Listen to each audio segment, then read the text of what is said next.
by all accounts, Rodger Kotanko was a good man who loved dearly his entire family.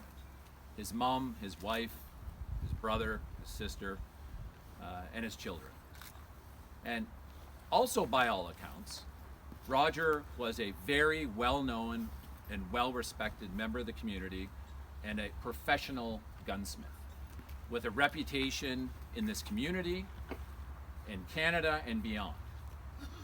Now, on November 3rd, just over 2 weeks ago, Rodger was out in the morning with Jessie, his wife, and returned home to this very residence and went into his shop just around the corner with a customer. And we don't know if it really was a customer or not, but that was the story given to Rodger. Shortly after being in that shop at around 12 noon, suddenly the Toronto police confronted Rodger and shot him 4 times and killed him in the shop that he worked. The Toronto police had traveled 150 kilometers from their headquarters with their own ambulance to allegedly serve a search warrant that none of us up here have ever seen. None of us, even though we've tried to get it. This community, members who are here today, are reeling.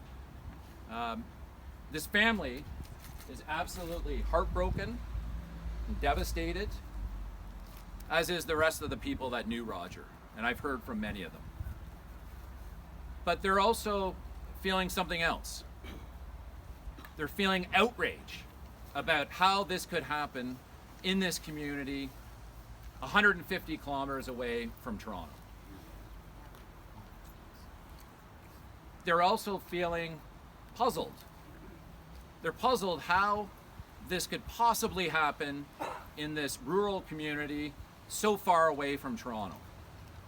And they're puzzled how this could happen to Rodger, by all accounts a man who was extremely professional, gentle, and calm. And so we are here today to first and foremost honor the memory of Rodger and the life that he lived, first and foremost. And I think that's why many of you are here today as well. We are also here to say that Rodger's life mattered.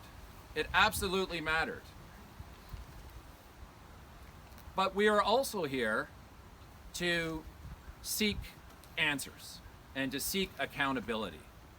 And to say, and this family will say this loud and clear, this will not be swept under the rug, and that we will search for answers, and we won't stop until we get justice for Rodger. Rest assured of that. Now, you're going to hear, as I said, from Suzanne and Jeffrey about who Rodger was. But by all accounts, he was a loving husband, a caring husband. In fact, he had been out shopping with Jessie the morning that this happened.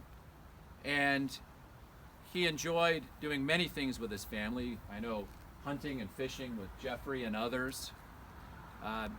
He was just a solid guy, and I think that's why many of you are here, who was very well respected. As a gunsmith, his reputation went far and wide. He, in fact, had worked on guns of police, military, professional shooters, politicians. His reach was far and wide, and he was respected in this community, in Canada, and even beyond. Unfortunately, now all that this family is left with are the memories that they have of Rodger and the life he lived.